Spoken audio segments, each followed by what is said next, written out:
some feedback also, I'm hearing it. The topic for this evening is a critical topic. And is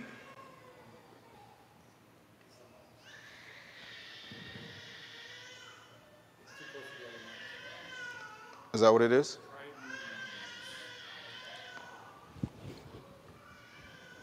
We're fine. Okay, I'll manage, inshallah. Okay, we need one mic, just like, it's kind of like has 3 employers, but 1 employee, yeah?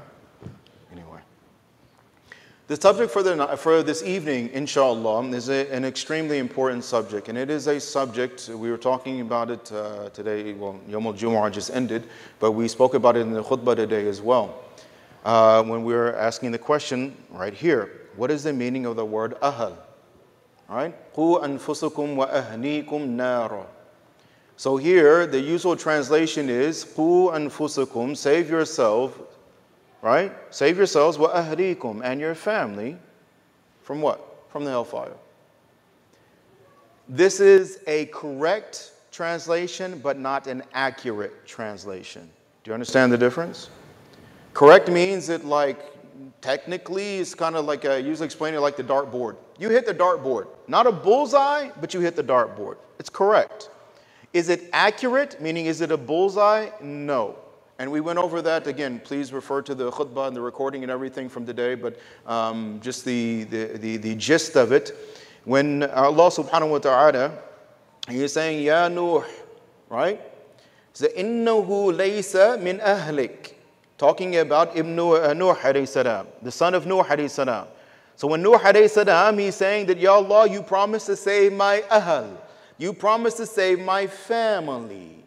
And Allah subhanahu wa ta'ala informs Nuh alayhi salam that he is not from your ahl. And then Allah ta'ala explains why. Innahu amalun ghayru salih.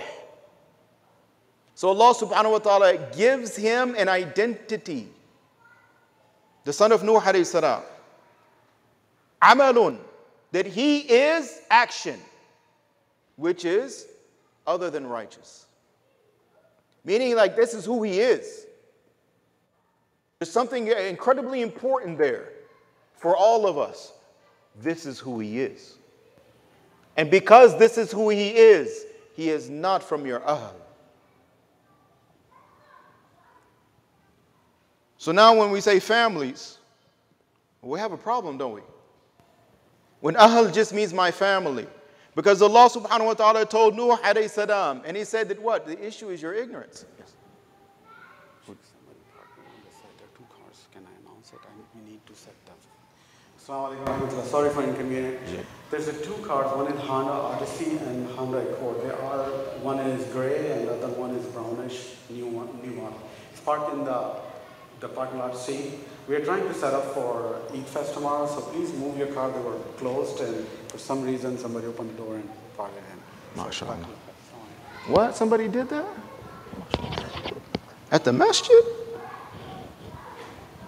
On Jumu'ah? When everybody double parks and leave their cars in like random places? Okay. So why is this important to us? This is important to us because unfortunately, when we're talking about the youth, the first issue is that we are all trying to tackle it on our own. So I have parents that are coming and they're saying that I am worried about my kids, which is completely understandable. I have children myself, right? We're always worried about our children, right? Their psychological well-being, their spiritual well-being, their emotional and mental well-being, their physical well-being, right? We're always worried about our kids. Now, the issue with this is that the parents are coming and they're only worried about their kids. Whereas this says, all the kids. All the kids. Each and every one of them, they are our responsibility collectively. So now when we're looking at the ayah of Quran, we have to look at it. No, this is the amr of Allah subhanahu wa ta'ala. This is the order of Allah. And now Allah ta'ala is ordering us to do what? Number one, the priorities are as established. That the first priority of change, your first priority in terms of eligibility for salvation is you. Meaning before you can address your ahl, you must address you first. This is a common problem. Everybody wants to talk about politics. They want to talk about this issue, this problem, that problem. They want to get into fiqh discussions and like, subhanallah, you don't even have the basics down. And if you and I don't have the basics down, then what is our situation if we were to die in this moment? Because we're not going to care about the politics. We're not going to care about the economics. We're not going to care who's in power. We're not going to care about like what my neighbor's doing or not doing or what this one's doing and that one's doing. I am going to care about what is my situation in the sight of Allah. That's important. Why? Because we're going to get to that in just a second. As soon as because again, I'm waiting for the parents who are going to show up and say like this. Sheikh, please, I'm worried about my kids. Please help me become the best father or the best mother that I could possibly be. I'm waiting. It hasn't happened. They'll say they're worried about their kids and they'll want to talk about what the kids should do, can do, need to do. They'll talk about what the community or the board can do, should do, need to do. But when it comes to them, there is no discussion. And this is the root core problem. The parents, you and I. The uncles and aunties, that's you and I. The mentors and the examples, the living role models for that generation. Again, it's you and I. So now when we look at the hadith of Nabi alayhi salatu wasalam, Abu Hurairah radiyallahu ta'ala an, he narrated that Rasulullah sallallahu alayhi wasallam said, undoubtedly Allah subhanahu wa ta'ala is pleased with you by three things and displeased with you by three things. He is pleased with you, he is pleased for you to, number one, worship him without associating anything with him. No shirk. Number two, to hold fast to the rope of Allah altogether. وَاعْتَصِمُوا بِحَبْلِ اللَّهِ جَمِيعًا وَلَا تَفَرَّقُوا. Right? It's the ayah from the Quran. Then now, this is from the ayah. And do not become divided. Meaning, you look at all three things. Look at number one, do not commit shirk. Look at number two, hold on to the Quran and the deen of Muhammad altogether. Altogether. And what's number three? That if you do number one and if you do number two, then how is number three possible? Unless your egos get involved. Do you see? So now, what is the thing? So he's displeased with you to gossip amongst yourselves, to ask many unnecessary questions, and to waste your wealth. This is my ask. What does it have to do with the youth? Because if we're not doing this, the first three, but we are doing the second three, then what type of environment and atmosphere are we generating for our children? That's the question. That's the issue. So this is what we want to look at, the environment. So now we always want to function from the template of Nabi alayhi salatu salam. He is uswatun hasana. There is nothing in his life or specifically within that 23-year period which is not important. Every last detail is critical. Every last detail is important.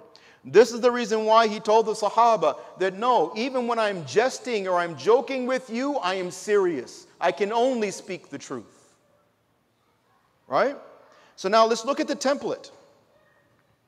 So when we look at Nabi alayhi salatu salam in the beginning in Sirah, that we say that in Mecca, the early Muslims, what did they suffer?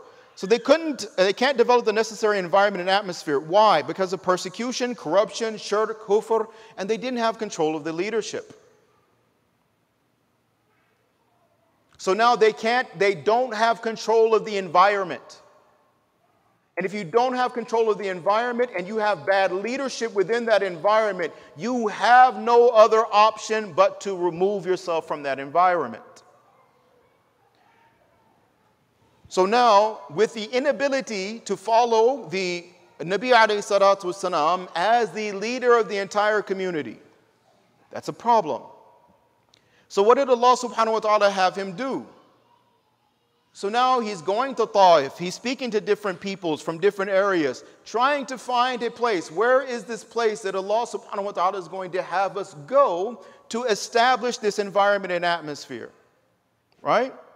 And alhamdulillah, the Aus and Khazraj, right, from Yathrib, from Medina, and alhamdulillah, they become the Ansar.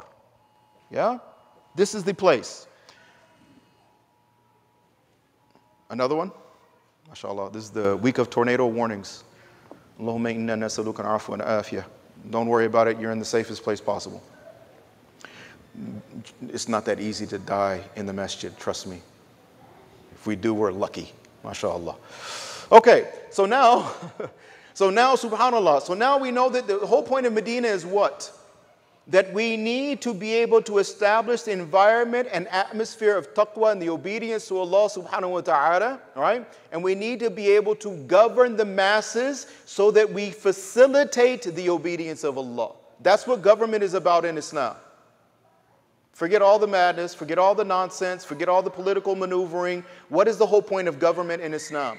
The whole point of government in Islam is to what? Facilitate the obedience of Allah. That's the whole point. So any government that is not facilitating the obedience of Allah is by default a failure in the sight of Allah. Period. Right? So now we know that this is a desired thing because we have to raise children in this environment. That's how important it is. Our women need to be secure in this environment. That's how important it is. We ourselves need a place of safety and security, especially here in this environment, because we're living in a Meccan place. This is not Medina, my beautiful brothers and sisters in Islam. So now, how do we look at this? So now we understand that Nabi alayhi salatu wasalam and the Sahaba, they make hijrah. Why do they make hijrah? What's the whole point? It's evidence, it's proof that they were ready to do whatever is necessary to establish the atmosphere and environment of what? Taqwa. Why is that so important? Because that's the foundation of the masjid. It's not concrete. It's not dollar bills. It's not people with influence in social settings. It's taqwa. You need the environment and the atmosphere so you can generate and build taqwa. That is the foundation of not just the masjid, because when you say masjid, you're talking about the community of ibad. Ibadullah. Right? So a lot of the issues and questions that we have across the country, I want to make sure that I'm specifically not referring to Al-Huda. I've been, blessed by Allah subhanahu wa ta'ala to travel a lot and see so many different areas in North America, small towns, big towns, major cities, big masjids, small masjids, you name it, right? So when I'm speaking in general. I'm speaking in general. But we know that the vast majority of our masajid in the U.S. do not resemble, in terms of action, in terms of leadership, in terms of priorities, etc., they do not resemble Nabi alayhi salatu wasalam and his methodology, his lifestyle, his principles, and his priorities. Why? Because taqwa is supposed to be the foundation. We have masajid first, now we have to build the taqwa after. That's why it's challenging. That's the reason why it's challenging. That's the reason why so many, think about this, for Salat al-Asr, now mind you, we have to have 2 Jumu'ahs, Salat al-Jumu'ah, and one is completely packed, the other one, depending on which weekend it is, but it's for here at least, right? It's almost packed too. But for Salat al-Asr, now mind you, this is not winter time. We're not talking about Salat al-Asr at 3:30. Salat al-Asr here this week is 6:30. Most of us have already gotten off from work. Actually, it's a pit stop on your way home, isn't it? Or it could be. But our masajid, not just this, all across the country, If we were to compare how many people came for Salatul Jumu'ah and how many people showed up for like Asr, Maghrib, and Isha, let's check all three. What are the percentages? What are the ratios? Because it tells the story. Forget about what we say. Forget about what we like to think about ourselves. Forget about what we like to project to non-Muslims or to other communities. Forget about all of these self-delusion. Let's just look at the reality of our actions on the ground. What's happening with our youth? What's happening with converts? These people that Allah is giving hidayah. We always say, Allahu yahdi man yasha. Okay, Allah guides whomever He wills. Now He guided them. What'd you do with them? Did you take care of them? When we look at our masajid, are they filled? Are they close? When you look at the unity, even the people who come into the masjid, do they bother? Can you tell that they have relationships, connections, ties, that they know each other? Or are they strangers passing each other in the masjid? When I say like complete strangers, meaning like don't even know his name. Right? When you look at knowledge in our communities and educational, number one, what is the level of educational opportunities in our masajid in North America? What is the level? Right? Then now when you look at that, what is the attendance? These are all the things that actually lead to the problems that we have with our children. Meaning that the issues with our young people is just a branch issue. It is not a root issue. It is one of many branches.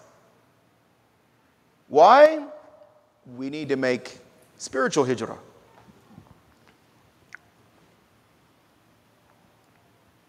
Meaning, leave off that lifestyle. Leave off your old habits. Leave off your previous set of priorities. Leave off your previous way of thinking. Leave off all of those things that have been active impediments in your life. Leave them off. Make hijrah. Leave them behind. And do what? How do you know when you've done it? Because this will happen. You will be willing to make sacrifice, effort. You will be dedicated. You will be committed. You will have a mindset and an attitude of if Allah Ta'ala, if all the Muslims in the world were to fall and I was the last one standing, I will stand by myself.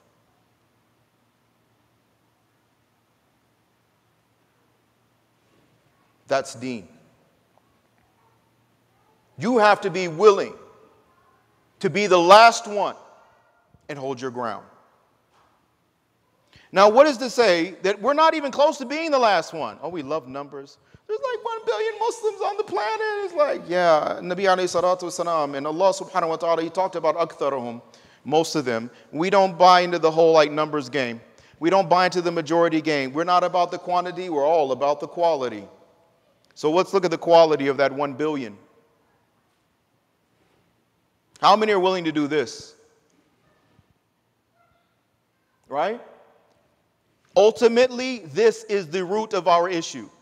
Whatever branch, pick your branch. Youth is just a branch. It's just a branch. On a tree with a lot of issues. Now, those issues came about as a direct result. It's causality, cause and effect.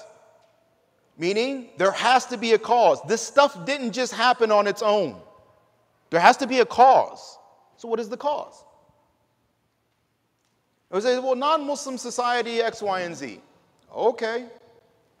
So if that's the case, because we all agree, it's a society of kufr and shirk and like, mashallah, subhanallah, we have all the sins that are being promoted. We have access to sins. It's like, if you want to commit any sin, I mean, we're in Chicago. It's Friday night. Pretty much like anything, everything is accessible to you. This is the third largest city in the country. Right? So we're in this environment. So now, yeah, subhanAllah, we're here surrounded by kufr and shirk. So this is why this is happening to our kids. No. If what you're saying is true, you and I have to leave. If what you're saying is true, you and I have to leave. Because that means that there is a situation that exists where we are in a context where our children are being victimized and abused. They're being spiritually and psychologically molested. And if you're saying that we can't do anything about it, then that means you and I need to leave.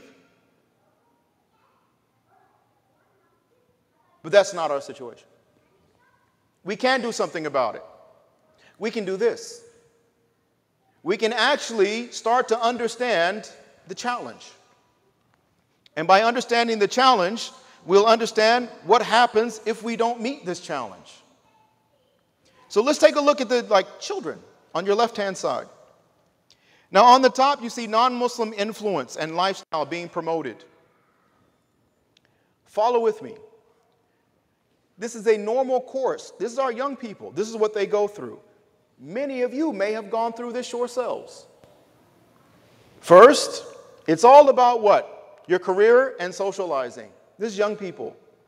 It's about getting your education. You got to get good grades, right? It's about going to college and preparatory school for college and whatever your exam scores and what college you're going to get into. And then it's all about socializing. So you're with your family and you go for this dawah this weekend and that dawah this weekend and this dawah that weekend, and you got to go do a family thing, and then there's this family thing, and next thing you know, and you're like, and this is what you do. It's all about dawahs, right? Socializing. You and family, you, your friends, and get an education. Why? So you can get a good job. Because that's the next step. Because in order to be success in life, you have to have money. You can't be successful without money. You can't be happy without money. You need money. You can't get married without money. You can't have kids without money. You can't live life without money. You need money. And with money, and with your education, and with your degree comes social status. And that's the reason why, mashallah, we have so many parents and they love announcing their children. By what? Their job. Depending on if they're proud or not. Huh? I have kids that they actually like young people. And they say, I know my parents aren't happy. Why? Because I didn't become a doctor. Well, how do you know they're unhappy with you? Because my brother is a doctor, and when they introduce him, they say this is my son so-and-so. He's a physician, and he's I don't want to say his specialty, right? And this is my other son, and he just gives my name. So he feels bad, right? So subhanAllah, your work, what you do for a living, your career, where you went to school, what titles you have, what letters you have before your name or after your name, Esquire. It all matters. Why? Because that's how you're going to get married. Because you can see you got to submit your resume. And your resume needs to have the same thing, like a job, right? So I need where you go to school, how much money you have, where you're working at right now, like a resume. About what? Your dunya. So you can get married. And you need money to get married. And then you have kids. 2.5. 2.5 is America. So now what is it about? Now it's all about doing what? Acquiring possessions. Now I want a house, and I want a car, and I want this, and I want a boat, and I want a motorcycle, and I want this, and so now I'm going to buy land, and I'm going to do this, and I'm going to buy some stocks, and I want to do this. Now I'm accumulating. أَنْهَاكُمُ التَّكَاثُرُ حَتَّى زُرْتُمُ الْمَقَابِرُ. Takathur. Gathering, hoarding, collecting. And then what? Advancement. Advancement in my career, advancement in the community, advancement Somalia, they get into politics. I want to be advanced. And this is perceived success. Now on the dini side, go all the way back to the beginning, career and socializing. And remember, this is childhood now. So now with childhood, what do we give the kids in terms of deen? they get basic, generic community exposure. Again, family and socializing, coming to the masjid for salat, or maybe Jumu'ah, Eid, Sunday school. And that's it. So that you know, across the country, as I'm talking to board members and community members from different masajid, different cities across the country, and they're saying the same thing, by the time they get to high school, they don't want anything to do with us. 16, 17, 18 years old, before they go to college, it is too difficult. We can't get them in the masajid. We can't get them for programs. Like, they have their own identities, they have their own opinions, they have their own lives, they're on their own, they're doing their own thing. And I'm not going to fight them to get them to come to the masjid. Too late. At that juncture, it's too late. That is a grown adult. We call them children. Okay? But again, when does a marriage take place? Think about it. At what age? Be back there in a second. Established lifestyle of Rasulullah sallallahu alaihi wasallam and his Sahaba, right underneath it. This is the way that it's supposed to go. Now, in a proper environment and atmosphere, what are you working on first with the child? Akhlaq. How they are. That they should be kind, that they should be polite, that they should be courteous, that they should be selfless. That's what we teach them. That's where we start, right? If we start there, right, you think about it. Now you have somebody that is humble, mannered, cultured, right? Now you can actually engage them truly in the educational process. That's the whole point. Because remember something, when you're dealing with like a 2, 3-year-old, right, you handle like the parenting thing and everything, right? So 2 to 3-year-old, almost like what you're dealing with is pure nafs. You know how they say terrible twos? Okay? What you're dealing with is almost pure nafs. Because now what's happened is that nafs of the child, right, also has the ability to do a couple of things also now. Move, walk, and here's the big one, talk.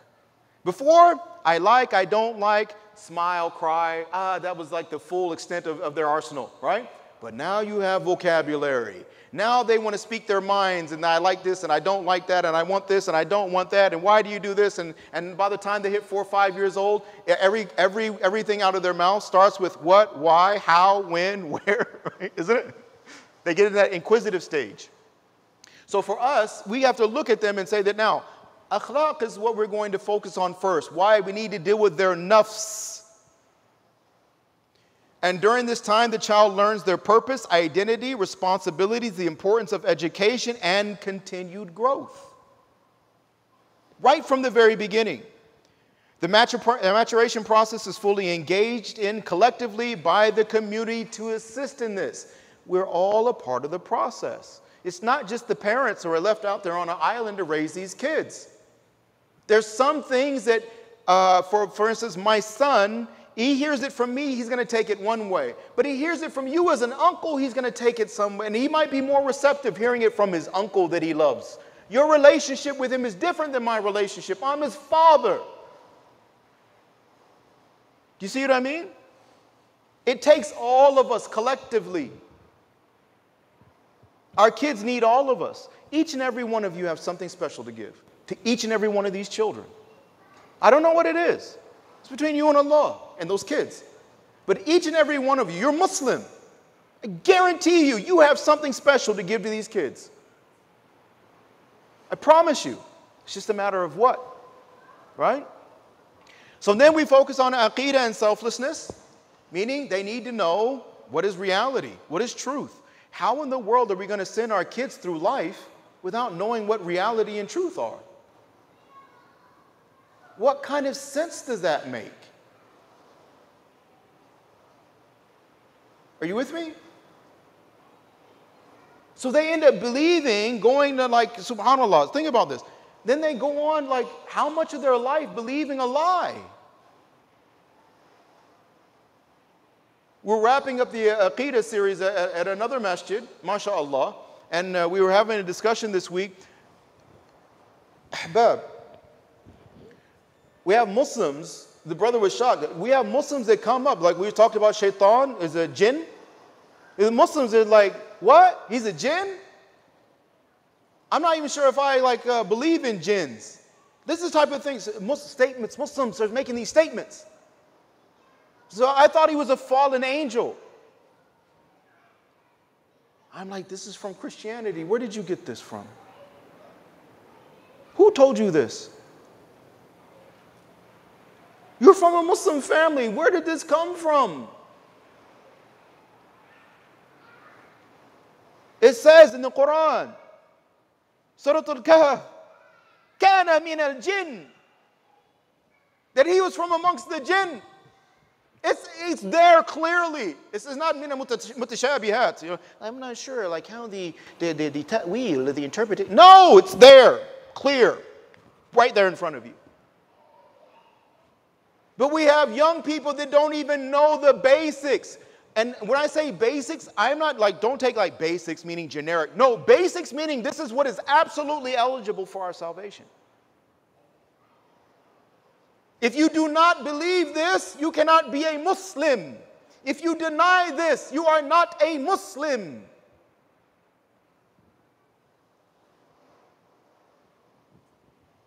Can a Muslim say that I don't believe that Iblis was a jinn? Can a Muslim say that?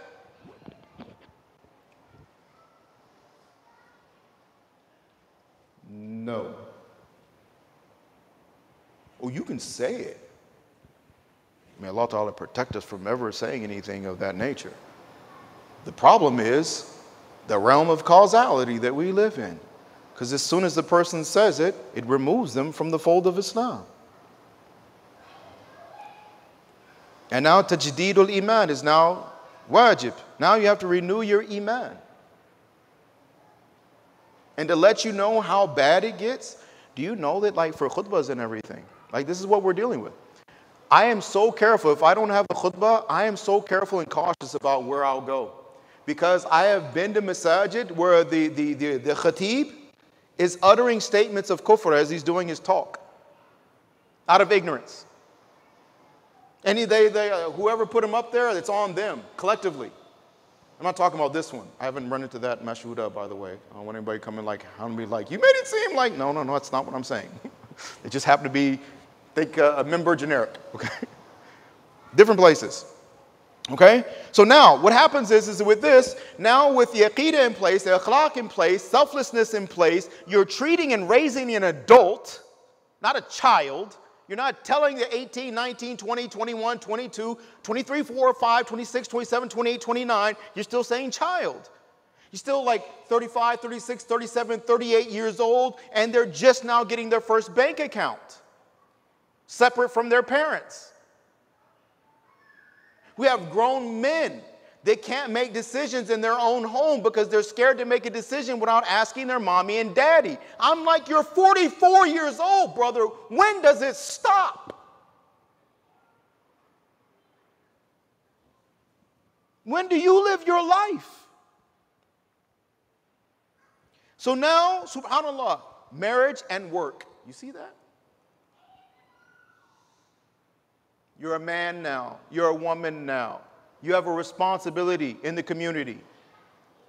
When do you really become a part of the community? When you get married, because now you are officially in a family. Regardless of if you have kids or not. You are now, once you get married, you are now a family within that community. Now the thing about it is here, when does this marriage take place? Do you know the age? In our history. What do you think the age range was for this whole marriage thing? You know? What if I told you that there's some of the Sahaba that between them and their child, their son, is only 12, 13, 14, or 15 years difference?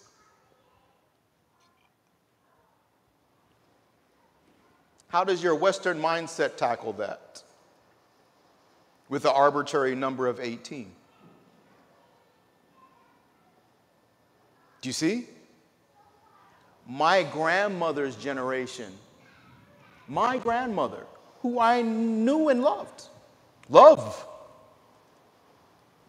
they got married at 13, 14. They had kids by the time they were 15, 16, 17, 18 years old.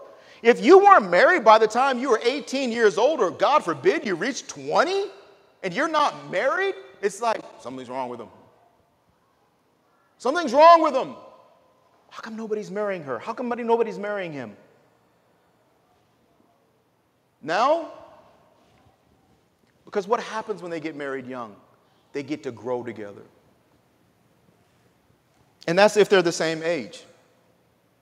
We look at the life, Sirah, we look at the life of Nabi alayhi salatu wasalam, and his first wife was what? Older. Why? She taught him marriage.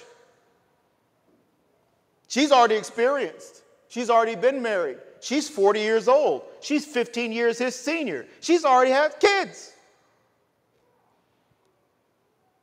And now this beautiful individual,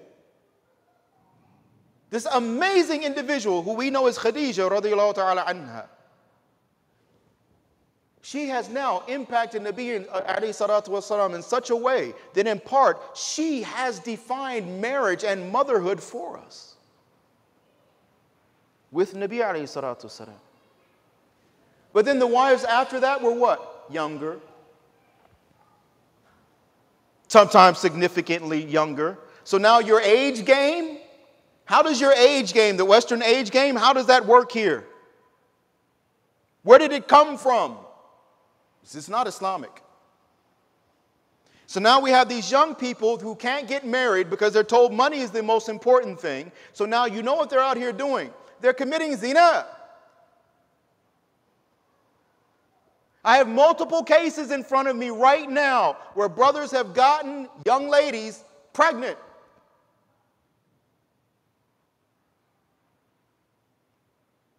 It's real. And they're not even married. It's real. And that's just the tip of the iceberg. They know I don't judge them. I'm there to help them get closer to Allah. So they tell me everything. They have to, in order for me to be able to help. I have to stop them. Don't get into the gory details. I don't need that much detail. Just give me the overview. Headlines only, please.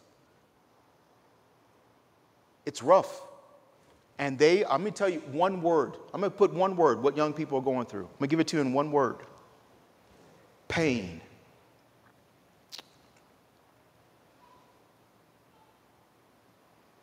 Pain. That's where all the, anxiety and depression and stress and this and that and the other and digestive issues and this issue and that issue. Sisters with their hair falling out because of the stress, depression, their hair's falling out. Not wanting to go to school. Social media has crashed their lives. Right? Why? Because we didn't do this. Meanwhile, I have the blessing. There are some communities that they're like, no, we want no part of this. So what they do is, they actually, as soon as the kids finish high school, they've already got plans to get them married. As soon as they finish high school, marriage is like right there around the corner. Then what they do is like, you're married now. They may go to the same school, university, they may go to different universities. Doesn't matter. But then whenever they have breaks, they get together. This one, now they go to this one's home, now they're at this other family's home. So whenever they have breaks, they get together, right? You have the summers, you have the winter break, you got that break and this break. And then on top of that, instead of them like messing around with other boys and girls in their university, they have each other. So now they're texting and talking on the phone and all that kind of good stuff, mashallah, that young people love to do. And it's halal, and it's healthy, and they're learning about each other, and they're growing and they're maturing together. And it's beautiful. And now I've been around long enough by Allah's fadl that I get to see them 20 years later. I get to see them, they have grown kids now. They themselves have kids, 16, 17, 18 years old now. Allahu Akbar. It's amazing. So who said that our young people can't get married? And if we're the ones who are telling them, then who's actually also has to share the responsibility for all the zina? And that's in the hadith of Nabi alayhi salatu wasalam. We are all responsible. As parents, we share a degree of responsibility in the lives of our children. So if we didn't teach them something that they needed to know, then we share that responsibility if they committed sin. If we taught them something that was wrong, and now that causes them to engage in something which displeases Allah, then we are also partially accountable for that sin. Islam saves us by following the template. Because now that I'm taking care of my work, we're not saying, like, get a degree. Like, again, look at our history. We excelled at everything from engineering to medicine, astronomy, architecture, everything. So if we're talking about, well, brother, like, we have to work, we have to get educated, we can't fall behind. A Muslim need not think like that. Because a Muslim understands that as a Muslim, I am going to strive for excellence in anything that I do. So if I decide to be a farmer, I'm going to strive for excellence in farming. If I decide to be a doctor, I'm going to strive for excellence in medicine. That's what we do as Muslims. But it doesn't become my identity. What kind of generic thing is that? Who are you? I'm a doctor. Who are you? I'm an engineer. Who are you? I don't know about these guys. I'm the Abd of Allah. What do you do for a living? Ibadah. Didn't you just hear me? No, what do you do for money? I make dua and then I go to work. What do you do? I make dua and I got my education, then I make dua, Allah gave me a job, then I make dua, Allah gave me the ability to fulfill that job. Oh Allah, you provided that paycheck from said job. Allah pays my bills. That is an environment to raise kids in. That is a stable environment and an atmosphere, right? Where think about the type of fruit that is produced from those homes. Think about what the child will experience in that type of home. That's objective success. Objective success. في الدارين في الدنيا وفي الآخرة. So now, here's the hard part. We're wrapping up. Here's the hard part. It's the same thing that was up there in the previous. Yeah? Now let's look at this. So community exposure and Sunday school education, insufficient education, and daily practical examples. Confusion between culture and Islam. This is what's happening. This is reality. Career and socializing. Here's the question. While we're busy sending these kids to go to this school and go to the university, and I ask parents this, and again, most of them do not have answers, but they're really adamant about sending their kids. Who is teaching your children? Who is this person? As a Muslim, as talibul ilm, one of the most important principles for us that when we're learning deen is you must know where you are getting this from. You have to know your source of knowledge. And that goes for the teacher and everything that the teacher is giving you. Meaning I open up a book, the first thing I need to know about is the author. In Islam, we're not allowed to do that. Ulama do not do that. You do not just pick up a random book and just start reading until you find out who the author is. What's his background? What's he about? Why did he write the book? And yet here we're sending our kids to these people, and ask most parents. A lot of parents don't even know the names of their teachers, much less who they are. So who are these people? What are their backgrounds? What's their akhlaq? What are their beliefs? What are their influences? What are they actually doing with your child in that classroom? What and how are they teaching your child? And here's the big question. Why do you trust them so much?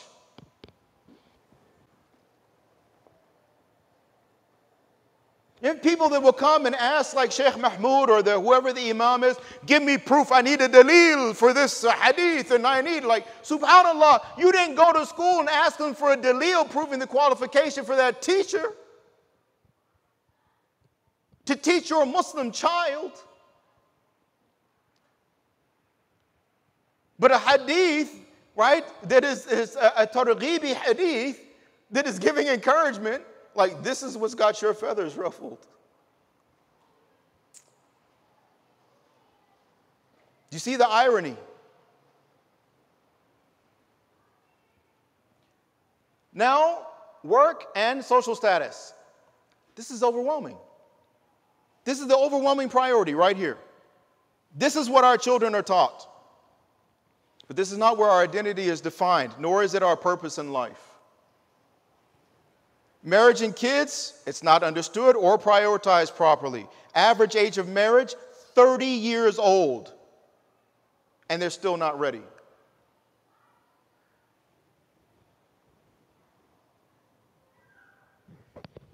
You want proof? Here it is. Without using the words, my opinion, I feel, my understanding, give me an objective answer here. What is the definition, the understanding of marriage, motherhood, fatherhood, being a husband, being a wife, parenthood, and ummah in Islam? And again, not your opinion, not your how you feel, not your understanding, but the reality that exists within Islam regarding this terminology and these ideals, institutions, if you will.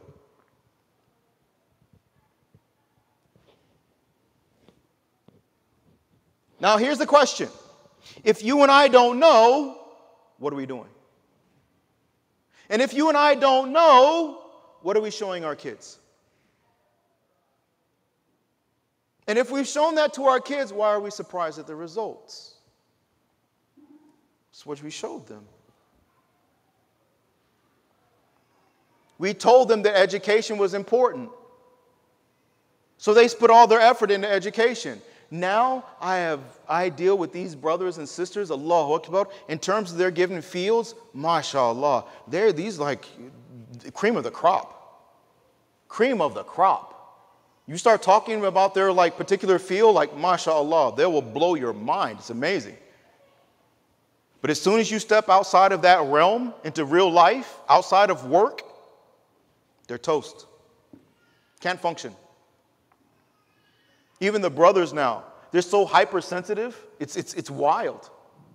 It's like the women are becoming more masculine and the men are becoming more feminine. So now like the issues are the women becoming so aggressive and the men are becoming so hypersensitive that like the wife is like telling him like, man up. And he's like, but you're not understanding what I'm saying. And he's like, oh, what planet am I on?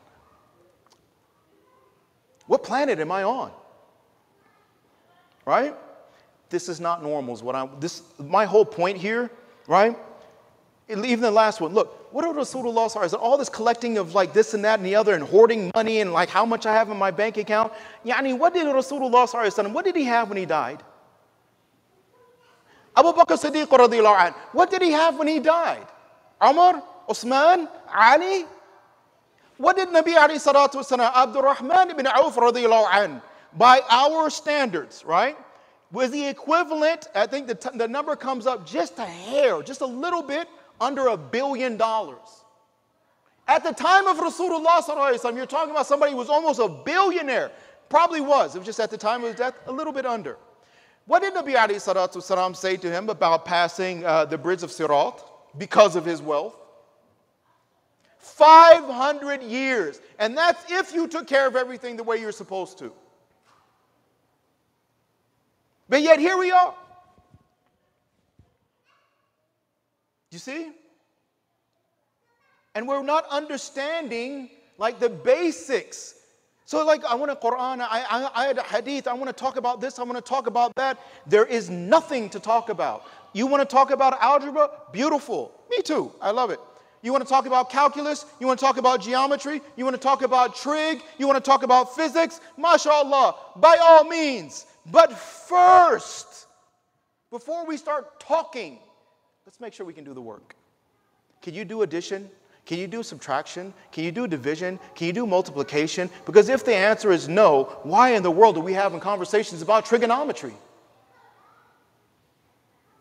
Why does everybody want to talk about calculus? I'll tell you why. Because of egos.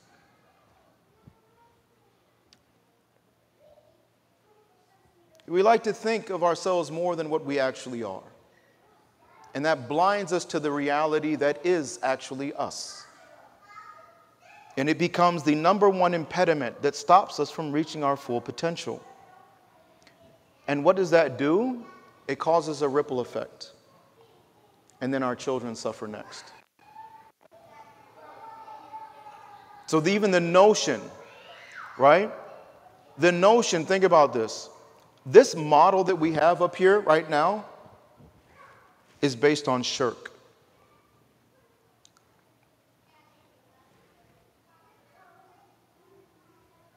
You are more than welcome. They're like, I'm getting ready to do the Q&A and everything. Like, you are more than welcome. Challenge me. Like, prove it. Prove me wrong. This is every day. This is our kids right here. This is based in shirk. Prove me wrong.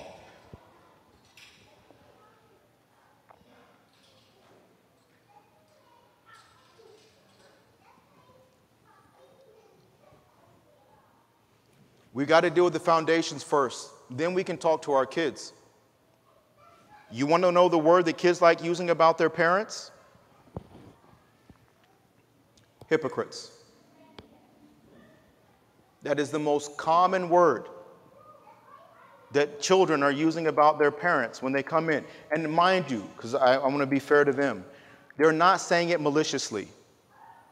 So they're not like, my parents are hypocrites. No, it's not like that. They're saying more like the thing, like it makes it difficult for me to like communicate with them or listen or like to like is because it's the hypocrisy. It bothers me.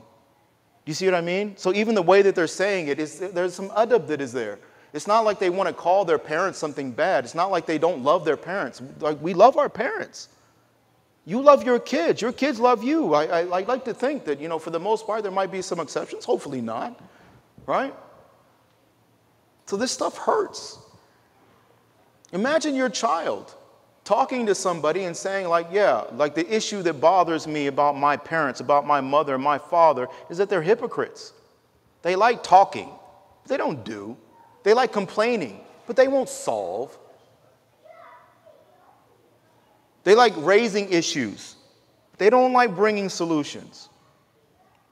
That's my parents. Now, what am I supposed to do with that? Do you see?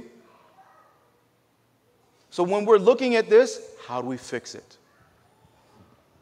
How do we, meaning collectively, how do we all fix this? Because it is very fixable. Not only is it very fixable, it is easily fixable. It is easily fixable. MashaAllah, alhamdulillah.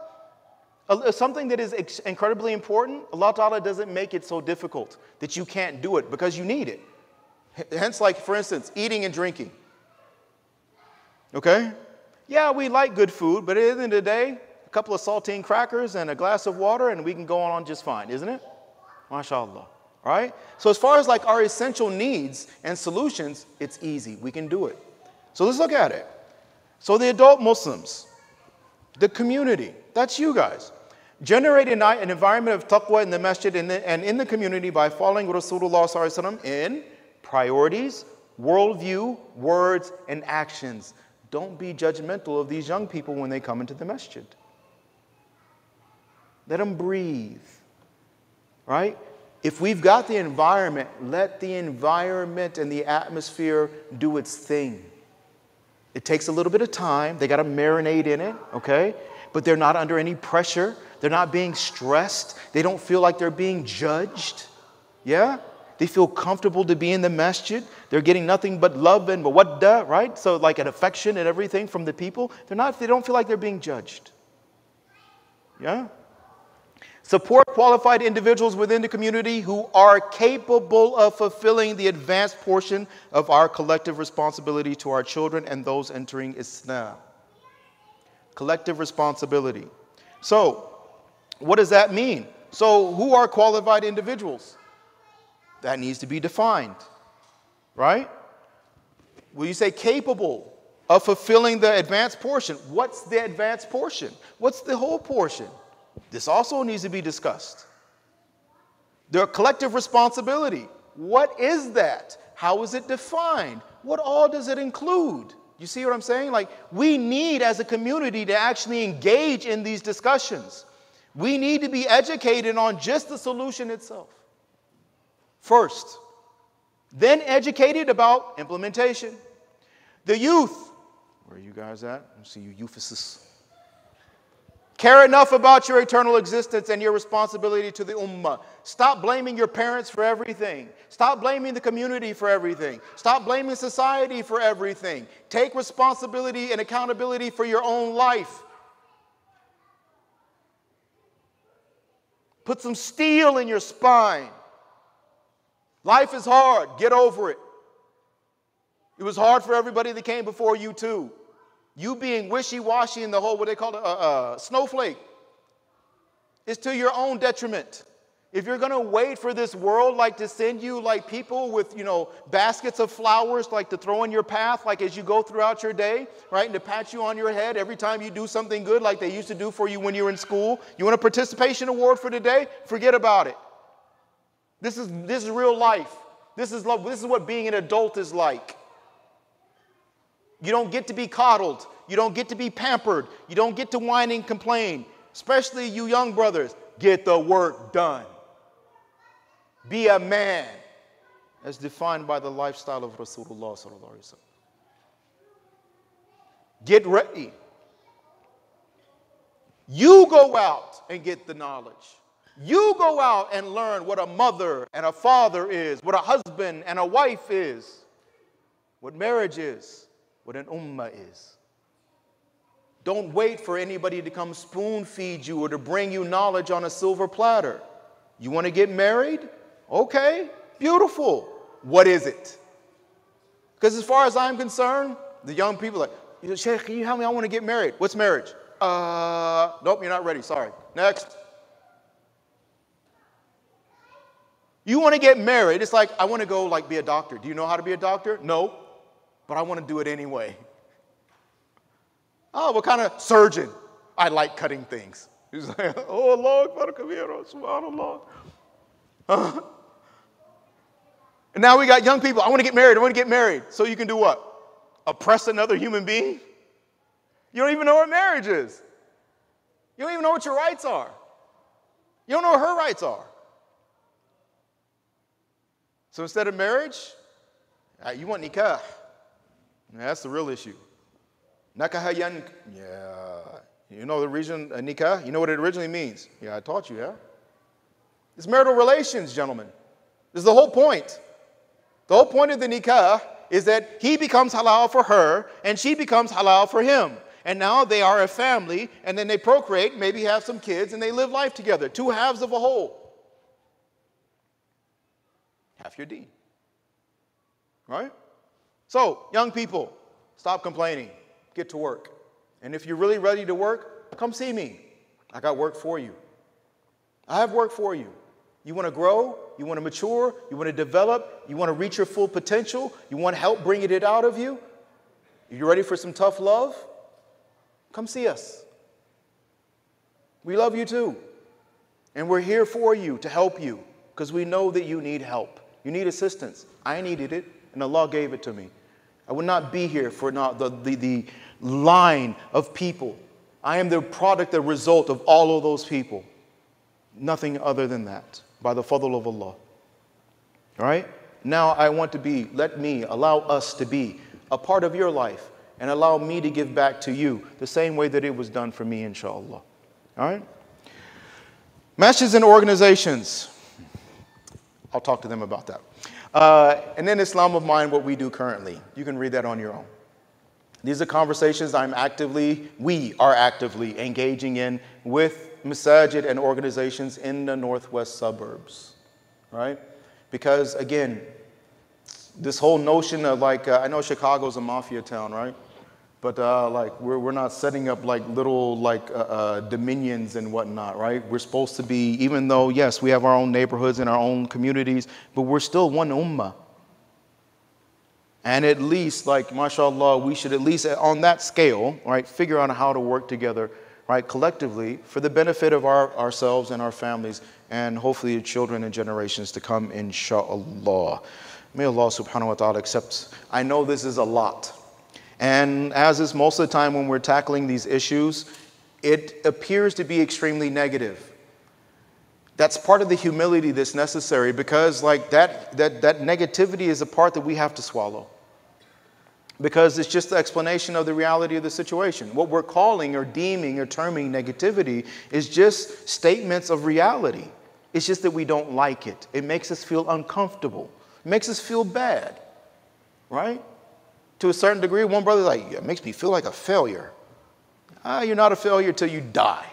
If we're like, may Allah Ta'ala protect all of us from dying as failures. But life, we fail all the time. That's how we learn more from our failures than our successes, isn't it? Isn't that what they say? Right? But that's the whole thing. Let's look at the failures. Let's look at our mistakes and let's learn from them. This doesn't have to be negative. Because if we're learning, isn't that positive? And if we recognize the mistakes and we're doing istighfar and we're making tawbah, that means we're getting closer to Allah. Isn't that positive? And if we're talking and having these discussions, and now, mashallah, we are actually in a position to implement solutions and cause this impact, bring about change. And it changes the lives of our young people. It changes the lives of society, literally, generations to come. Isn't that positive?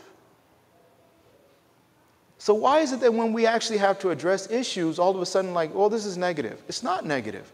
What's negative is if we let it go as if it's not happening. What's negative is we let it go and we don't address it. What's negative is if we can't even find enough humility in our own hearts for the sake of our children to be able to come together and work together and get over the pettiness and the little things that like shaitan tries to use to drive wedges in between us, to get over all of that nonsense. Why? Because I can't remember what book, but it's something like the problems or the issues or the situation of the whole world can be summed up in a single statement. This is a dunyawi thing. This is not from a non-Muslim, but you will understand, inshallah. That statement is, children are dying.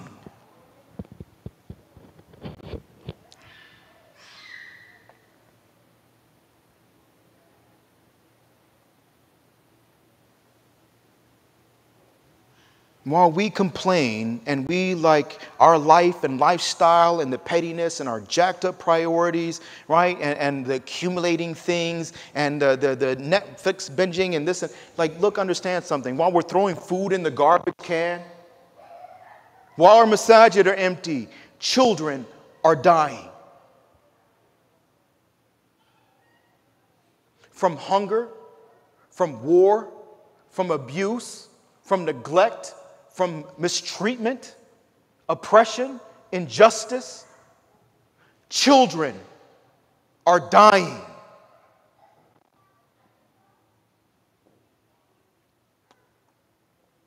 The whole world situation can be summed up in those 3 words. You want to know the extent of the selfishness of a human being? Collectively, we know that children are dying. What are we doing about it?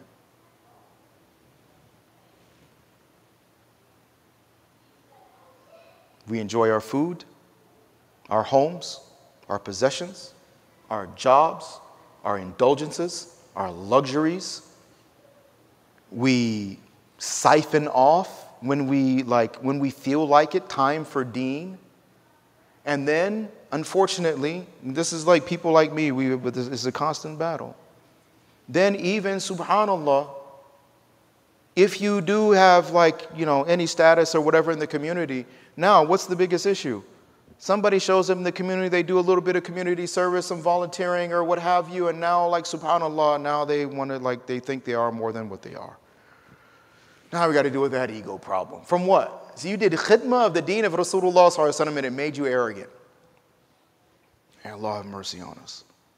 May Allah have mercy on us. But it's positive. Keep it positive, okay? Allah subhanahu wa ta'ala has blessed us with these children. This is a huge topic to try to squeeze in this time period, but it wouldn't done any good to break it up into 2 pieces, right? Especially a month before the next one. So I would have liked to have gone into a little bit more detail. We can go into more detail. I gave the even definitions, terminology. We need to get into all of that, okay? But that's the whole point. Those discussions need to be had, which means that we need to be here to engage in those discussions. We need to be ready. We need to be available. And we need to put the resources in front of those individuals who are qualified so that way, inshallah, I don't have the time to do the work, but I got the money. You do the work, I'll pay for it. That's usually how it works. Rasulullah said, like Sahaba, like every time, like, we'll pay for it. You're doing the work 24 hours a day. Least we can do is pay for the work. We'll fund the work. We'll fund the effort of Iman. We'll fund the effort of taqwa. But are we looking at it like that? Funding the khidmah of the deen of Nabi Muhammad sallallahu alaihi wasallam. For the sake of ourselves and our children. May Allah subhanahu wa ta'ala have mercy on us. May Allah subhanahu wa ta'ala forgive us. May Allah ta'ala accept us and save and protect our children and our progeny that come in the generations after us. May Allah subhanahu wa ta'ala bless all of you.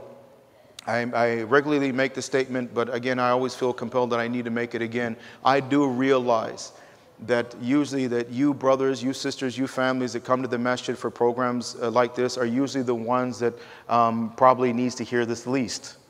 You're usually the ones who are more willing to engage, more willing to do things, like get involved with the community, donate, etc. Okay? So as always, my intent is this. I look at it like this. You brothers and sisters that are here, I am here sharing information that you will take on and you will talk to your family members, your social circles, other people in the community, right, to get the ball rolling. So please don't take it like I'm talking, and God forbid that this is you feel this, but I'm not talking at you or down to you. I'm more like I want you to feel like I'm talking with you, that this is something that you and I are going to be doing together. It's teamwork, inshallah, right? But you just got to be on the same page, inshallah. May Allah ta'ala make it easy for us. May Allah subhanahu wa ta'ala accept us. And you gave me extra time. So, as always, jazakumullah khairan jaza for your patience. Barakallahu feekum.